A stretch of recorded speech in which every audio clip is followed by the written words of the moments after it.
Okay, hi again, YouTube. This is about the project thing about the Newton's law of motion. I opened my baby sister's textbook. Okay, so I'm probably just going to read a few things from it, just to help, and everything else. Let's start. I have 5 minutes on the clock, so let's start. Newton's laws of motion. Imagine that you are playing baseball, and the pitch comes in, and crack. You hit the ball hard. Instead of flying off the bat, the ball drops on the ground. Is that normal? You'll probably say no. You know that force and motion are related. When you exert a force on a basketball by hitting it with a bat, I said basketball, I'm sorry. The baseball should move. In 1686, Sir Isaac Newton explained this relationship between force and motion of an object with his 3 laws of motion. Newton's first law of motion. An object at rest stays at rest, and an object in motion remains in motion and at a constant speed in a straight line unless acted by an unbalanced force. Sounds weird. Newton's first law of motion describes a motion of an object that has a net force of 0 and acting on it. This law may seem complicated when you first read it, but it is easy to understand when you consider 2 parts separately. Part 1. Objects at rest. An object that is not moving is said to be at rest. A chair on the floor and a golf ball unbalanced on a tee are examples at rest. Newton's law says that the object at rest will stay at rest unless they are acted on by an unbalanced force. For example, objects will not start moving until a push or pull is exerted on them.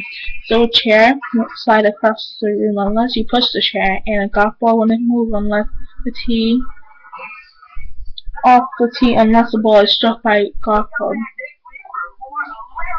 Part 2. Objects in motion. The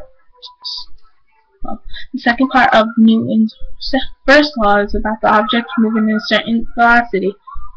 Such objects will continue to move faster with the same velocity unless unbalanced force acts on them. Think about driving a bumper car at a amusement park.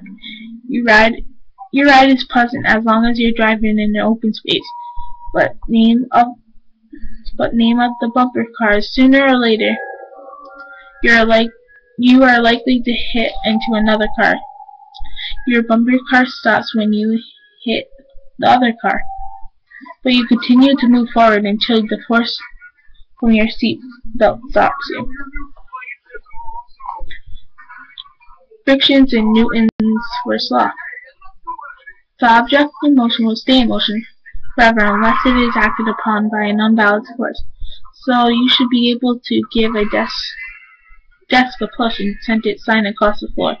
If you push the desk quickly stops. Why?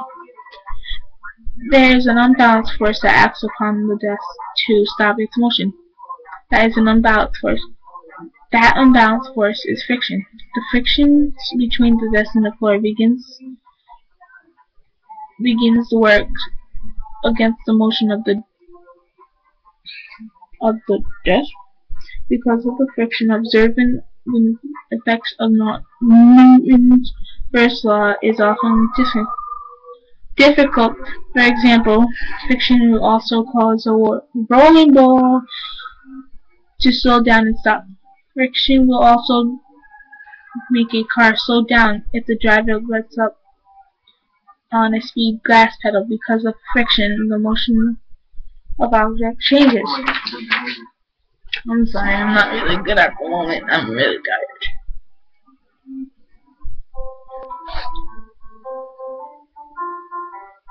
Let's check it. Okay, I have a...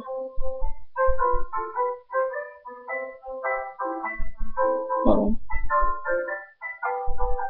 Okay. Inertia and Newton's first law. Newton's first law of motion is sometimes called the law of inertia. It is a tendency of all objects and resist any change in motion. Because of inertia, an object will remain at rest until a force makes a move on it. Mass and inertia. Mass is a measure of inertia. An object that is small, has a small mass, has less inertia than an object that has a large mass. So changing the motion of an object that has a small mass is easier for changing the motion of an object that has a larger mass. For example, a softball has less mass, therefore less inertia. Newton's second law. The acceleration of an object depends on the mass of the object and the amount of the force applied. Newton's second law describes the motion of an object when an unbalanced force acts upon the object. As with Newton's first law, you should consider the second law in two parts. Part 1. Acceleration depends on mass. Suppose you are pushing an empty cart, and you exert only on the small force of the cart to accelerate it, but at the same amount of force, it will not accelerate the full cart as much as the empty cart. Look at the force of 2. Part 2. Acceleration depends on force. Suppose you give a cart a hard push. The cart will start moving faster if you give it only one soft push. So an object accelerates, increases the force on the object increases. On the other hand, an object's acceleration decreases as the force on an object decreases. Whatever. Okay, Newton's our third law. Check my timer. 2 minutes off. Newton's third law of motion. Whenever one object exerts on the force of a second object, the second object exerts an equal and opposite force. Newton's third law can be simply stated as follows. All forces act in pairs. If a force exerted and another force occurs, that is equal in size. That's not really that much on that subject. Hold on.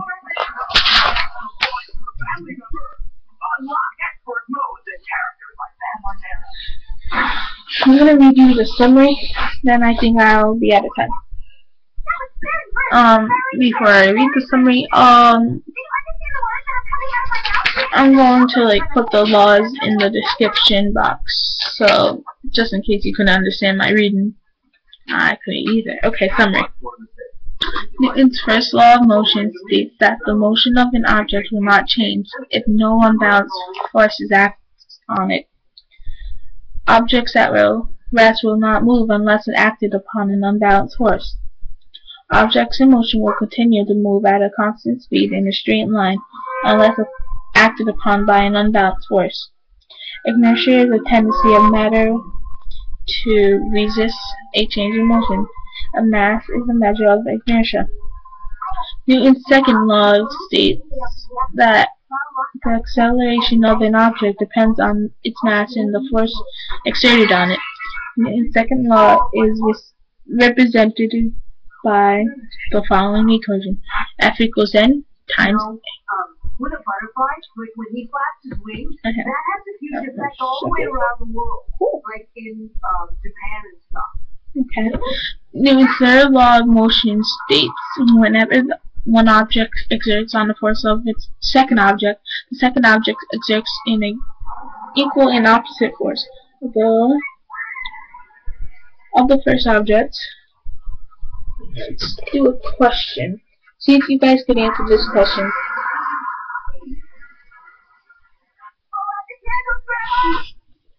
I don't know. And you only, oh no. Which of the following will increase the acceleration of an object that is pushed by a force?